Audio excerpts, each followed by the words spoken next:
Несмотря на то, что на улице за минус 40, этот ивенкийский обряд очищения обязательно должны пройти все гости, чтобы болезни и невзгоды оставить в уходящем году.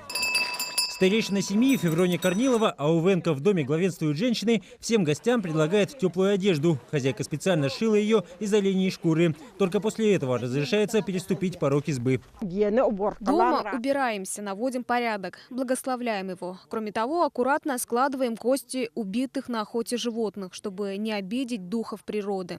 Местность Кенгюрях, что в переводе на русский язык «широкая речка», для встречи Нового года выбрана не случайно. Еще несколько веков назад здесь, в междуречии Амги и Алдана, обосновался род Корниловых. Александра Маркова возвращается в родное стойбище из далекого участка Тырканда. Позади 10 суток пути на оленей упряжке и 600 километров непроходимой тайги.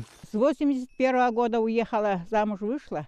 И уехала в Тырканду, и до сих пор ни разу не приехала. Вот сегодня только приехала. С собой в санях, помимо запаса продуктов, ценный подарок – шкура убитого медведя. У лесных людей, как называют ивенков, хищник считается покровителем. Его преподносят главе семьи. Впрочем, современные сувениры здесь тоже в почете.